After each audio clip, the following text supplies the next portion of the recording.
Guten Tag. Hier sind die Nachrichten für Deutschlernende vom 15. Mai 2025. Ukraine-Gespräche in Istanbul ohne Putin. Heute starten neue Verhandlungen zwischen Russland und der Ukraine in Istanbul. Präsident Putin bleibt den Gesprächen fern. Auch Außenminister Lawrow reist nicht an. Stattdessen schickt Moskau eine Delegation mit Beratern und Vizeministern. Selenskyj hatte direkte Gespräche mit Putin gefordert. Vergeblich. Auch die EU-Forderung nach einer Waffenruhe wurde abgelehnt. US-Außenminister Rubio ist in der Türkei. Trump will nur kommen, wenn es Fortschritte gibt. Zu viel Solarstrom. Unternehmer lädt E-Autofahrer gratis ein. Jürgen Krüger aus Hüfingen produziert mit seiner Solaranlage mehr Strom, als er nutzen kann. An sonnigen Tagen sind seine Akkus schon früh voll. Deshalb bietet er an, Elektroautos kostenlos aufzuladen. Nur eine kleine Spende für das Rote Kreuz ist erwünscht.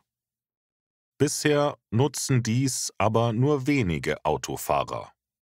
Sein Betrieb liegt abgelegen im Industriegebiet. Weniger illegale Grenzübertritte in der EU. In den ersten 4 Monaten 2025 gab es in der EU rund 47.000 irreguläre Grenzübertritte. Fast 30% weniger als im Vorjahr. Besonders stark ist die Zahl auf der Westbalkanroute zurückgegangen. Auch auf anderen Routen wie im Mittelmeer wurden weniger Menschen gezählt. Viele sind aus Bangladesch, Afghanistan und Mali gekommen. Frontex ist mit über 3.000 Einsatzkräften an den EU-Außengrenzen aktiv. Trotzdem sind über 500 Menschen bei der Flucht über das Meer gestorben. Katar will Trump-Regierung Luxusjet schenken. Kritik wächst. Die Herrscherfamilie von Katar will den USA einen 400 Millionen Dollar Jet schenken.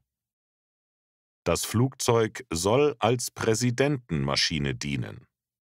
Präsident Trump unterstützt die Idee. Doch selbst Anhänger wie Laura Loomer oder Ben Shapiro kritisieren das Angebot scharf.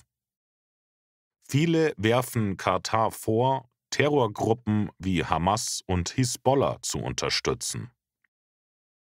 Trump erklärt, das Flugzeug ist nicht für ihn persönlich, sondern für das US-Militär. Er findet, es wäre unklug, ein so teures Geschenk abzulehnen. Die USA könnten damit viel Geld sparen. Das waren die Nachrichten für heute. Wir hören uns morgen wieder.